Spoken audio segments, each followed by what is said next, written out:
Guess I get to do the introduction now. Kate Fisher's coming up here to talk a little bit about volunteers, how to keep them, how to get them, how to keep them happy. Kate. All right, good morning, everybody. Guess we're going to jump right into it. They didn't give me any warning. 1, 2, 3, go. That's pretty much how it went today.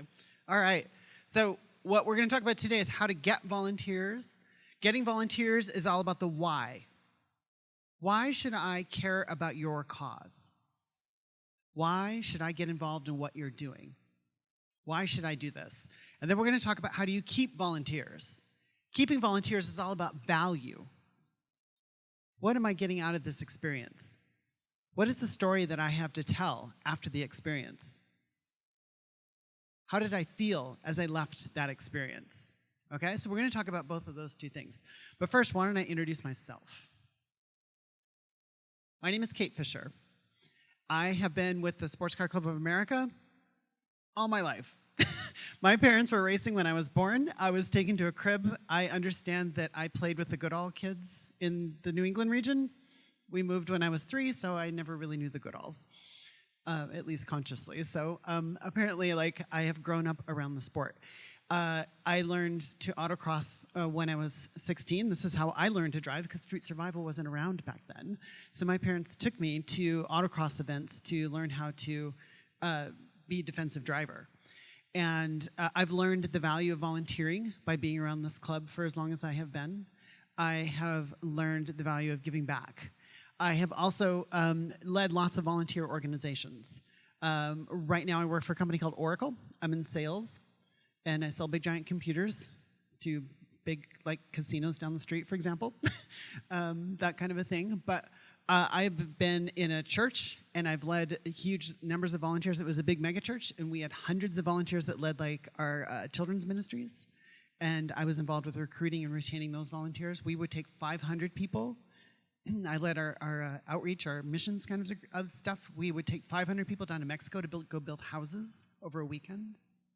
So I know how to recruit. I've done a lot of this around volunteers. Right now I'm on the board of directors for a great organization called 1 in 10 in Phoenix, where we have lots of volunteers that are working with LGBTQ youth in Arizona and creating safe places for them to know that they belong and are in good places. I'm also the co-chair for the global co-chair for the Open Oracle Pride Employee Network, which is the LGBTQ network. It's an employee resource group inside of Oracle, and it's a group of volunteers. And we do leadership training and recruit and retain volunteers to do things in the local areas, local cities like Austin, Texas, or Phoenix, Arizona. Phoenix is where I live, by the way. And we do all those things around the world, leading pride parades, things like that kind of a thing. So trying to just express that I have a little bit of credentials in trying to recruit and retain volunteers. So I want to start by asking you, why did you personally volunteer? Why did you do it? I was asked. You were asked. That's a great start. Yeah. Our region was starting up a TIRAD program 13 years ago or so, and I mean, it's an amazing program, as everyone knows. So, jumped on from the get-go. Just jumped on from the get-go. Awesome. What are some other reasons you volunteered? Go. I got involved at the beginning because my daughter turned 16, and I saw how little it took for her to get a driver's license in the state of Kentucky, and it scared me to death. Yeah, so you had a personal connection. You know, your own daughter and wanting to... I was more scared about her friends than my daughter, but... Yeah, for sure. Get that. Yeah, who else? I got involved because in the 4 years my son attended high school, they lost at least 2 kids per year to automobile accidents. Wow. To make a difference. You saw that there was 2 kids per year that were being lost due to wrecks, as we say in the street survival school. Yeah. In the back. I had high school students who died in an auto wreck that was Verona Falls. Sure. Yeah. So another high school student that had died in a wreck, using the street survival language. Go ahead. I'm a retired Illinois State Trooper, and I got involved back in 2001 is when the accident happened, but I got involved in 2009 because I bought my first BMW. Anyway, I had been transferred to a rural area. We have no interstates, no nothing. It's all, the population of the whole county is 26,000 people. And I got called to an accident. I'd been up there for a week. And I got called to an accident where a girl had ran off the road and hit a tree. Apparently hit a deer or something like that, or tried to miss a deer. And when I got there, we found the car, but we couldn't find her. We found her under the tree, the car that she had hit. And she was 17 years old. She was still alive when we got there, but she died 7 years later in a nursing home. And I always promised myself that if there was anything I could ever do to stop that, I would. And it's worked out pretty well. It was kind of like my therapy at first, but then it became my passion. Awesome. Thank you for volunteering. Thank you for being part of that. Yeah. So we all volunteer for different reasons. Some of us have been asked. Some of us have very personal reasons that we've gotten involved and we volunteer in different organizations. Sometimes it was court mandated. We needed a place to volunteer. Anybody here fit that? I was hoping somebody might, oh, we got one. What's that? Voluntold. That's another way that it often happens, right? Yeah, for sure, right? I probably should have said that in the Arizona border region where I'm from, which is based out of Tucson, I'm also the treasurer, but one of the things we've done, I think we're in the 8th year, of doing this, and I've volunteered every year in doing that. How do we get volunteers? It's all about the ask, right? And it's all about starting with the why, right? So the first thing you want to do is be organized. What is it that you're asking people to volunteer for? The great thing about the Street Survival School is a lot of this is already done for us. We know the positions that we need. We need coaches. We need an instructor. We may need a couple instructors. You might need setup people. You might need people to go get lunch. You might need people to do registration. You may need somebody to go and help with the fundraising, right? So as a leader, sit down and make a list of the volunteers that you need and how many of those you might need. We typically in Tucson will have up to 25 students. And so, we need at least 15 instructors, 15 coaches to be able to make that work throughout our day, the way that we run our particular program. So make a list of what you need. And so the first thing is it starts with that, is being prepared and being organized. The next thing you want to do is the ask. And there's a couple different ways to do an ask. One of those ways is by sending out a call.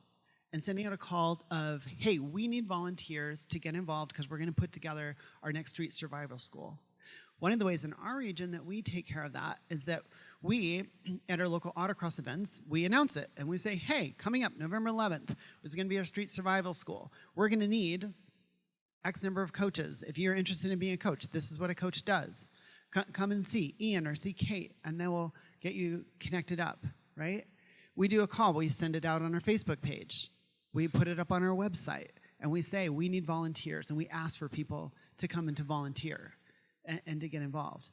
And a call works. There are some people that will respond to a call because they see a need, and they will come and they will volunteer. Some people that have volunteered before or feel a need based on some of the stories that we've heard here today, just based on they want to make a difference. And this is, wow, this is what I've been looking for, something like that. But most people don't respond that way. For most people, what we need to do is we got to make it personal. And this is what we got to get to the ask. And we need to walk up to people and make it really personal and say, hey, you know what? We've got the Street Survival School coming up on November 11th. And this is a great chance for you to make a difference in the lives of some of these students and help for us to have better drivers on the street. What are you doing next Saturday? Would you come join me to help do some of that? Absolutely. Right? Sometimes the ask is even more different. It's like, hey, you know what? We've got all these girls that are coming to the Street Survival School, and they get really nervous hanging out with a guy in the car. They don't know how to make this work. So would you be willing to come and be an instructor and to do that? Awesome, right? Sometimes it's making it very personal and very specific about what your need might be, right? One of the things I like to do is to do just that at our autocross events is I will walk up to some of the other ladies that are also racing with us, and I will ask them to come and get involved because of the girls that are involved.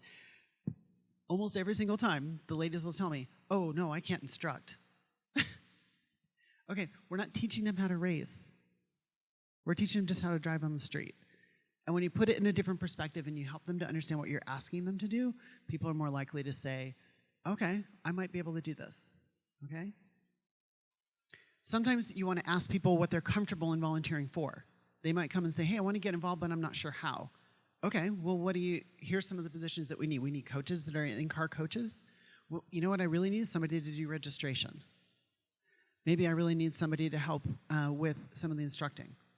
We had a couple that came to us a couple years ago, and they came to us, and Jeff wanted to be an in-car coach, and that was easy. And Nicole came to me and she said, Kate, can I help you to teach the instructor-led portion of this?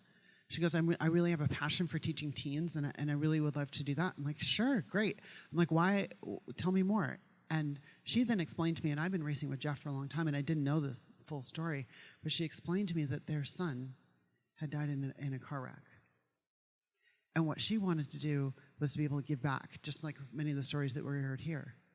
And so one of the things that we did in our curriculum that year, and actually it turned out to be the next several years, is that we changed the way that we ended things so that she could tell her story too. So we made it very meaningful for her to also volunteer. See that connection?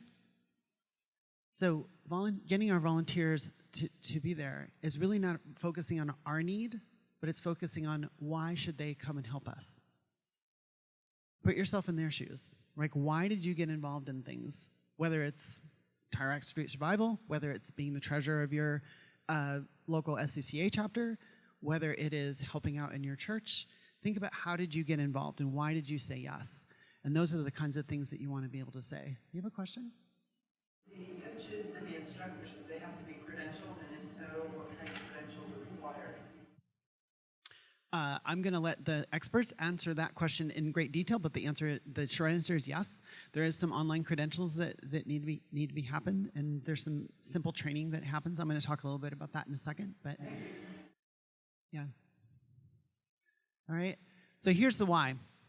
I found this quote, and I think it is really great for helping us to get the perspective on why. What are we asking people to do? Are we just asking them to be a volunteer to get lunch? No, we're asking them to do something much bigger than themselves. If you want to build a ship, don't drum up people to collect wood and don't assign them tasks and work, but rather teach them to long for the endless immensity of the sea. We're not going and asking people to go get lunch. We're asking them to be part of something that is changing our community, that is making our roads safer, that is making a difference in the lives of students that are there and the students that aren't there, and their families and their parents. All right, so focus on the bigger picture as we start to do this. So what are some positive feelings, positive things that you have gotten out of volunteering? When you walk away, what are some great things that you've gotten out of it? Satisfaction. Yeah, a sense of satisfaction, right? Feeling like you did something meaningful. Yeah. Just having parents at the end of the day say, wow, I've seen such growth in my team today, and I can't believe what you've accomplished in 8 hours with them. Yeah, hearing that compliment, right? Knowing that, getting that feedback that you've made a difference. It feels really good to be able to hear that from parents, doesn't it? Yeah. Appreciation. Appreciation, for sure. Everybody that's there. Yeah. We had one event where it actually snowed during the event, and we were still able to conduct Good it. grief. And it was really awesome. Snow during the And shortly event. after that, there was another snowstorm. And the satisfaction was, I thought, all of those kids know what the heck they're doing. They have a greater chance. Brilliant. The weather conditions the next week were treacherous. And we actually had one contact us back and say, man, I was a totally different driver. That's awesome. He was explaining that it was snowing during their school, and the next week it snowed again, and many of the students had better ability to drive in the snow, and it made all the difference in the world. How awesome is that? That's really cool. Go ahead. In the middle of the program, hearing parents coming up to you when the kids are in class and saying, can we go out in the car, or I wish there was something like this that I could. For sure. Yeah, we have that too. Parents are always asking us, hey, you know, wow, can I take this class? This is so great. Like, I don't know how to do this ABS thing that my kids are doing. It's so great. All the way in the back. I've been tasked with a couple of our special needs students, and to see them like open up and just light up and become involved with what they're doing, it's really, really cool to see. Yeah, awesome. One more. As an in-car coach, watching both the skills and the confidence of the teen driver, you know, in a few hours in a day just changed dramatically. Right. And the other thing is, it's really fun. It's fun, isn't it? Yeah, thanks for bringing that up. Volunteering can be a lot of fun, you know, if we help to make it fun. And that's when the real work begins, is once we've recruited our volunteers and people have said, yes, they're willing to come and to be part of what we're doing and be part of our cause, be part of our great day, then the real work begins. Now we want to try to make it meaningful for them. We want to try to make it worthwhile for them to have been part of it. We want to help them to know that they're making a difference. And the ways that we do that is we want to make it simple, we want to make it easy, and we want to make it fun. All right? So make it simple, right? Communicate with your volunteers, particularly the closer and closer you get to the date of the school or the date that you need that volunteer to do the work. If you have somebody doing marketing, you might be needing to communicate with them, you know, way before the event, because, hey, did you go talk to that car dealership about getting that sponsorship, for example, right? Or can we talk and brainstorm about how do we do X, Y, and Z for marketing? Okay, so some of those activities happen. So think about when you need to get to your volunteers. But as we think about the day, we think about the volume of the coaches and the things that need to happen on that day, is prepare them, all right? Send them the coaches' guides ahead of time. Give them a chance to read through it. Make it simple, right? Help them to know that they can be prepared before they get there and they know what they need to get, they're going to be doing, right? Send them the schedule, okay? Send them simple things like, hey, we're going to have coffee and donuts on site. You don't need to stop at Starbucks on your way in. That way you can be there on time, right? We're going to have an instructors meeting at 7:30. Need you to be sure you're there by 7:30, okay? Be really clear about your expectations and what you want. Make it simple for them, okay? And communicate that multiple times. Don't just send it once and assume that they got it. Send it a couple weeks beforehand, then send it the week of, and maybe send it the night before or the day before. Make sure everybody has had a chance to see that email. Because if you're like me, you're super busy, you're traveling all the time in sales, and like I get all these, Scott Dobler was giving me a hard time earlier this week. Kate, did you even read your emails? I'm like, yeah, I saw them all, Scott. You know, I don't have time to respond right away to let him know that I had seen those kinds of things just because of my work schedule. And then keep it simple. Okay, make it easy and simple when people get on site. Because here's the reality is people aren't going to read those coaches' guides. Right? You're going to send them out. You're going to send out 20 reminders. You're going to tell them, hey, make sure you read the coach's guide. Make sure you're ready for the day. They're going to get there, and you know what? They're not going to have read it because they're like me and they're super busy. Work gets in the way, life gets in the way, family gets in the way, and people they have all the best intentions. They want to be a great volunteer, trust me, right? But they just didn't have the time to read it, so they show up and they're embarrassed. And if you make a big deal about it, they're even more embarrassed, and now they're not having a good experience. Don't sweat it. Expect it. If you expect that people aren't going to read it, then your expectations are set and you're not going to embarrass everybody. Does this make sense?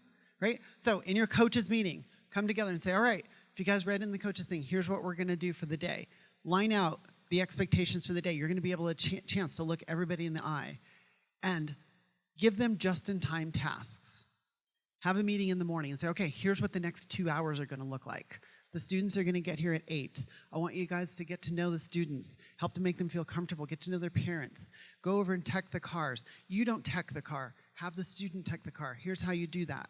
You look, show them where they can see the tire pressure thingy on the door and have the student go and do the tire pressures themselves. Teach them about the car, right? Give them just-in-time tasks. All right, we're going to do another driver's meeting right before we start the school, or coaches meeting right before we start the school.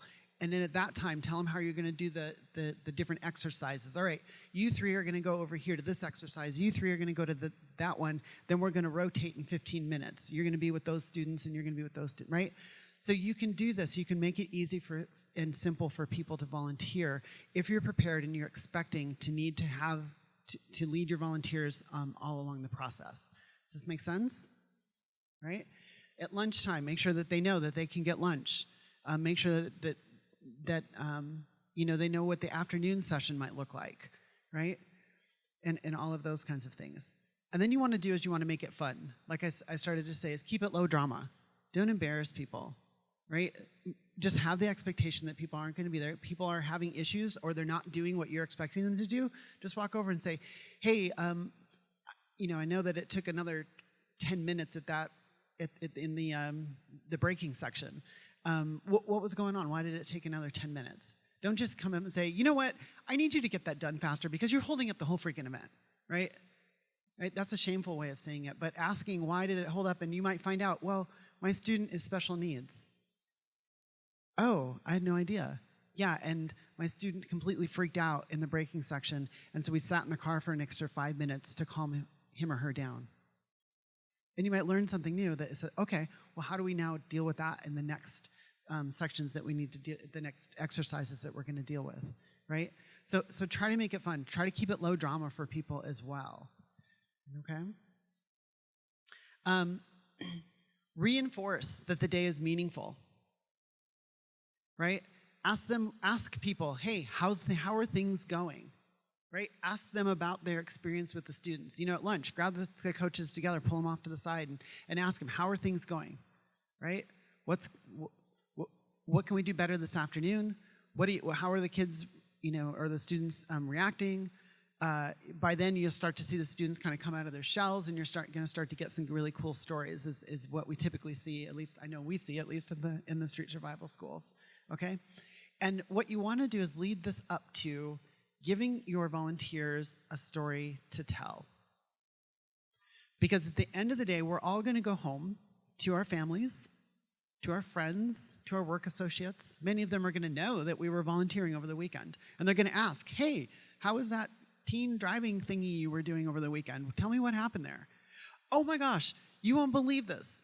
I was in a car with this girl, her name was Savannah, and she was the most timid, shy girl that I've ever seen, and I couldn't get her to do anything, and we went into the braking thing, and we hit every single cone, and I started to explain to her that those were people that were like kids that were going to get balls running across the street, and by the end of the day, she was hitting the ABS so hard, I was hitting my head on the windshield, right? Give them a story to tell. Help them to develop that story as you get near the end of the day. Right? Get your volunteers to start thinking about the story they're already going to share by the questions that you're asking them and the stories that you're trying to get them to tell you while they're still in the midst of what's going on. All right? The other thing that you want to do to retain your volunteers is simply say thank you. And this is done in multiple ways. It's clearly done in a personal way by saying, hey, I just want to thank you for coming and being here today. Appreciate that you were here. It really made a difference today. And hope you're going home and feeling good about the day, right? When you're closing out your session at the end of the day, and you typically, like we do, is we pull together all the parents and the students, and we pull together all the instructors, and what we do is kind of a final video and a final story is we often will have our fire department that had come to wet the skid pad come and tell some stories and stuff like that. We do that as a big group. But that is our opportunity to also say thank you to all of our volunteers. And we allow the parents to look at the volunteers in the eye and say, wow, thank you for being here for my child and my family and my community. Right? It's super meaningful to all our volunteers to be able to hear that. And that's a great opportunity. So create an opportunity to thank them publicly in front of everyone. The other thing you want to do is after the event is send them thank you notes. Either send an email is a simple way, or even better is a handwritten note, right? Thank them and remind them for why they came and volunteered. We have 25 better drivers on the road today because of this. We have 15 better drivers that knew how to drive in the snowstorm that we just had this week because you endured being in the snow and the cold and all of that. If you sent me that thank you note, I might be okay with having been there in the snow, because I would be miserable in that day, because I'm from Phoenix and I don't like snow. Just saying, right? So that would be incredibly meaningful to someone like me, right? So take the time, make sure that you say thank you for why that they are there. And always remember this. People don't remember what you have to say. They only remember how you make them feel. So the way that we keep volunteers, one of the ways we both attract volunteers and keep volunteers, is we make them feel important and valued and that they've made a difference. Okay, so if you're always keeping that in the back of your mind, then you know the right things to say, you know the right things to do, and you know the right ways to organize your week for the event. All right? So attracting volunteers is all about the why. Why should I do this? Why is your cause so important that I should get involved? The retaining is all about the story and giving them a story for how they made a difference. All of us here have a 1,000 stories. We get that, right? So think about how you got your story and how you develop that in someone else, because they may not have the same interest in terms of knowing that maybe some kids have died in the local community due to car wrecks. Maybe they just have a heart for teens, or maybe they want to do it because there's a kid that they know that's there. But make it meaningful for them. So, any questions for me? Yes. One thing I was going to share, we're very blessed that we have our local community college, and because of that I have an EMT program, I have a CDL program, I have a fire science program. I try as much as I can to use those resources, because that perpetuates continual new volunteers, because there's organizations that they belong to and they have to do community service, so you're getting them involved. Sometimes it takes a little more patience with them, but you're starting them very young in their college career to understand to grow new volunteers that way. So that's a resource of volunteers Sure. if you have them in your geographical area. That's good. Yes. I'd like to circle back with Bill and Tim, whoever, about the coaches themselves and qualifications. I know a lot of adults that I don't like driving with, so Good point. I don't know if coaches need to have a background in performance driving or just being a competent adult. How do you kind of go about that? Good questions. Do they need to be the fastest autocrosser or the fastest road racer? No, of course not. Do they need to be able to look at, sorry ladies, a 16-year-old girl and explain understeer, oversteer, threshold braking, weight transfer? Yes, in a language that 16-year-old will understand. Yes, that's much more important. You're looking for, just like in our HPDE program, you're looking for somebody that communicates well, but then understands cars. So it's kind of a mix there. The training portion somebody was asking about, we do an online training course. It takes maybe an hour to go through. That gets you in the database of our coaches. That database is then shared with all the registrars and all of that. But when you've got somebody that's interested in helping, and hey, I'm nervous about sitting in the right-hand seat, typically they're overthinking it, that I don't know what to do. I don't know how to instruct. I don't know how to do all that. And it's like, do you know how to drive? Do you understand those oversteer, understeer, threshold brake, that kind of weight transfer stuff? Do you understand that? Could you repeat that? Well, yeah, I understand that. Well, then you know how to instruct. Sitting in the seat is just the awkward part. The BMW club, the Porsche club is kind of blessed because we are all about education on track driving. So we've been doing it a long time. When the SCCA first got involved, they're not that used to sitting in the right-hand seat. They got the left-hand seat stuff down. They do that well, okay?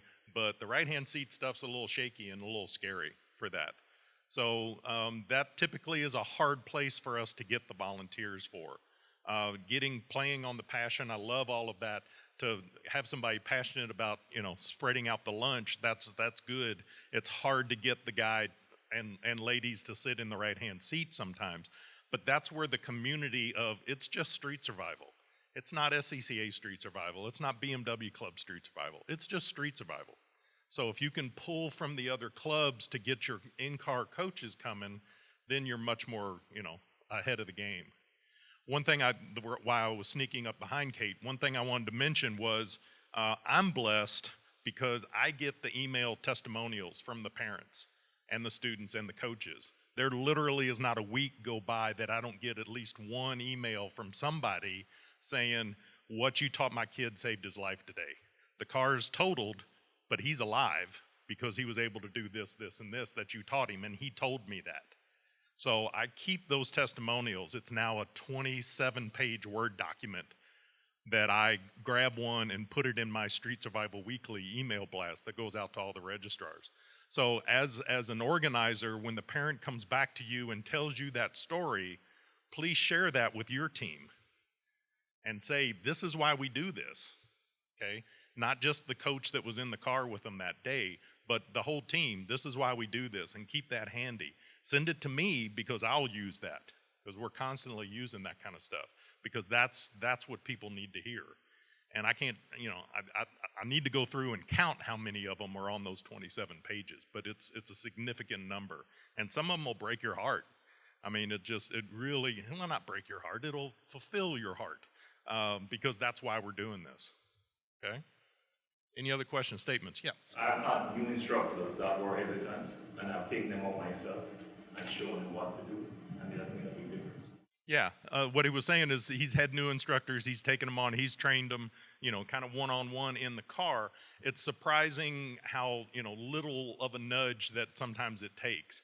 I know some people that will have a new instructor that will only give them one student rather than the typical 2 students. They'll have them ride with an instructor first in that morning session, or in that first session in the morning, have them ride with an instructor just to kind of start getting the cadence and the feedback and all that. Then they have their first student. Then, that breaks a lot of the ice as well. We used to try to do an instructor meeting the night before a school and go through some of the exercises, go through some of those kind of things. That's harder and harder to do when you've got to have guys that are driving 45 minutes or so to get to the school. But if that's an availability for you, go ahead and try. Yes, sir. So on the pre-event instructor meeting, I had been holding it at a local library. Everyone had to drive in. I realized I have a Zoom account, online meeting account from work. I offered that up for one meeting. The next year, I held the meeting, 2 of us showed up at the library. This year, I didn't bother reserving a meeting room in the library. We hold it on Zoom. People call in. If you have a camera, you show the camera if you want to show your face. Otherwise, we, go through the day and the exercises and that sort of thing. Yeah. Technology is a wonderful thing. I do want to say too is don't hold too many meetings. Don't make it so cumbersome to volunteer. I know for us, we send out the guides and we kind of let people learn it, but we kind of do that on-site instruction because people just don't have time to join Zoom meetings and stuff like that. I think it's a fabulous idea, but don't keep your expectations low about what people can and can't do. Well, I also tend to cover exactly that same material before each session, just as a reminder or for those that didn't make the meeting. Yeah, the just in time part. Yeah, that's awesome. That's great. Any other questions? That's what I was going to say. We'll just do basically a course walk. We get all the instructors the morning of. That's how we do our instructor meeting, course walk. Hey, here's what we're looking for, and it just seems to work out. We do something very similar. Well, we learn things. Right on site. One other thing I want to say, Bill, about instructors, and please feel free to disagree with this, but we have found that having someone that can engage the student is equal or even a little bit more important than sort of the technical knowledge. We can kind of teach in 5 minutes what an oversteer is or an understeer. We almost kind of look a little more for just people that can engage the students, like I said, equally or a little more than the technical knowledge. Yeah, and I'm sorry if I gave the impression that that's the important part. You got to engage with that student. You're going to be sitting in the car with them for a couple hours, off and on. You got to be comfortable in weird hair color and a whole bunch of piercings, or maybe even more tattoos than you have, and to be able to talk to that person that way. The technical side, yeah, it's not rocket surgery. You can teach that pretty quickly and pretty easily. But if they're not comfortable sitting and talking to the teenager, then that's probably not the person you want in the right-hand seat. Carla. What happens if I've got a volunteer, somebody who really wants to be a part of the party, if you will, but they're not in the right seat on the bus? How do you handle that in past? Because it happens. I hate to say it. Got a great volunteer, super enthusiastic, but yeah, they're not cut out for that. How do you handle that? Yeah, it's a good question because it does happen. And so a lot of times it's trying to come to this mutual understanding is the way I try to do that, is like ask them, how is it going for you today? Or how do you feel like things are really going? And oftentimes they're at least self-aware enough to be able to recognize, I'm really struggling. I can't connect. I can't do this. I thought I would be able to do that. It depends on what it is, right? Sometimes it's the classroom instructor that's not very good, right? And that kind of thing. The hard part is when somebody does think they're doing a really great job. It's like, well, let's talk about some of the expectations we have, right? So it's just trying to lead them to that understanding that maybe this isn't the best place. What do you think about maybe being involved over here? So also have a place for them to go, because we all want a place to belong, right? That's why we volunteer. That's part of why we volunteer. So help them to also know that they still belong, even though they don't fit in that little seat, the seat they're in, or the role that they're in, that kind of a thing. If I can't, Bill and Scott will help you with that, because I don't know, ever had to fire a drive-in car? Happened to us. A volunteer? Oh, for sure. Yeah. Yeah, you do have to fire volunteers. Yeah. Yeah. And there are times you just have to be direct and say, you know what, listen, this is just not working out. So, and it does take some of that. Yeah, firing a volunteer is hard. Firing an in-car coach is hard. Firing a registrar is hard. Yeah. Firing a national coordinator is hard. All of those things. Okay, there's two more questions. No offense, Scott. I'm not saying So, about coaches and in-car instructors, whatever. One of the things that I add to my morning coaches meeting is, if you're in a situation where this is to the coaches, if they're in a situation where they have a challenging student or they are a challenging coach, there's just some kind of mismatch.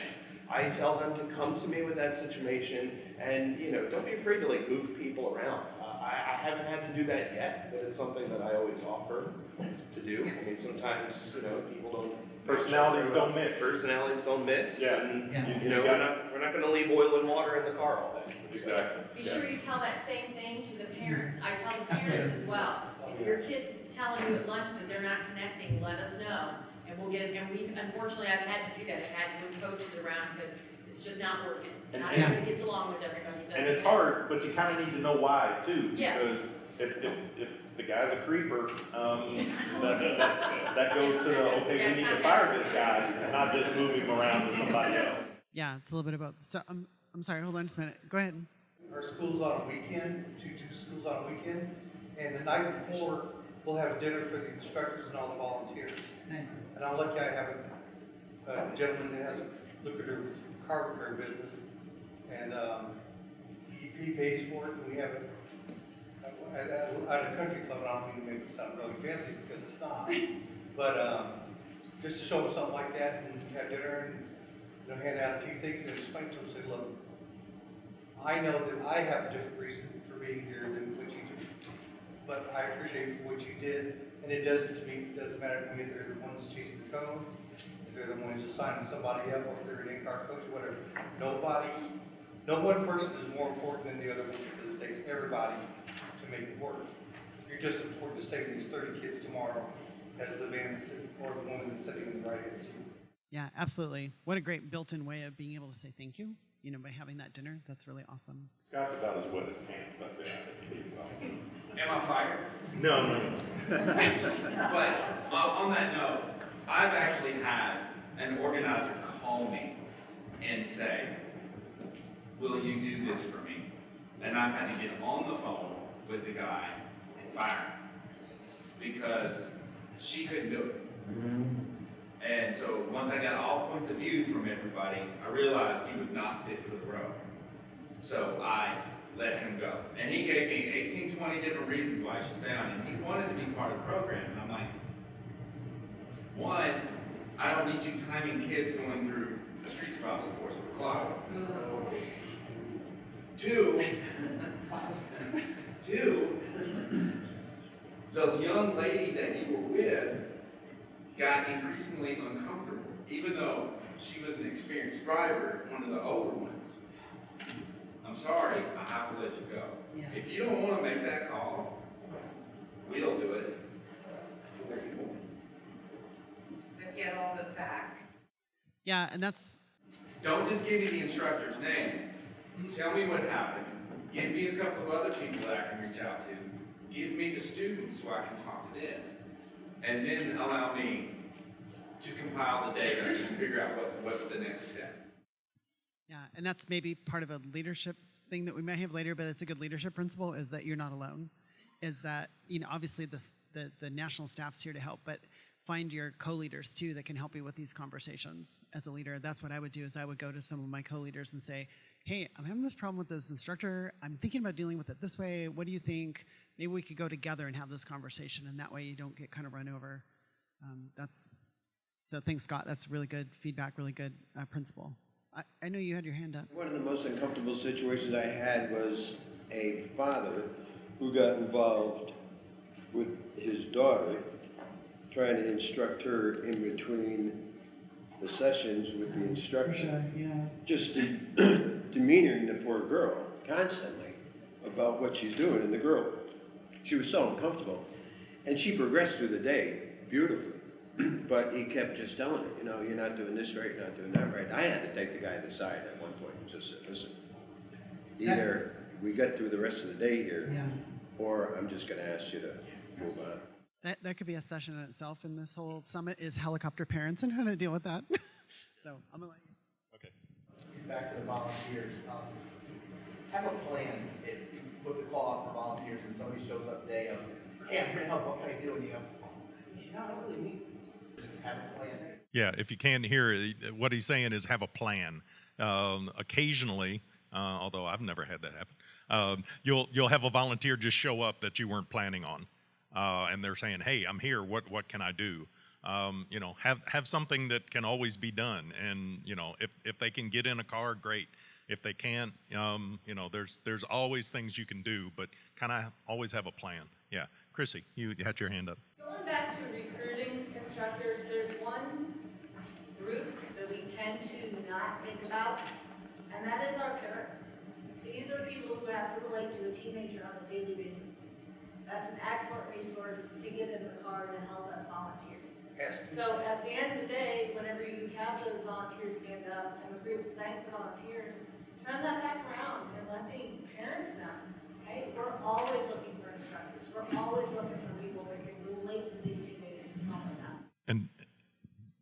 And to go one step farther than that, what we're seeing that I think is really, really cool, we've been doing this long enough that we're getting students coming back as coaches. I don't know that I want to be around when we have the second generation of students coming in, but it feels like that's coming sometime soon too. So, but yeah, absolutely. The parents, and a lot of times that can just start with, hey, we need somebody to shag cones. So, can you do that for us out there? They get involved that way, then they're in the classroom, then they're seeing what's happening.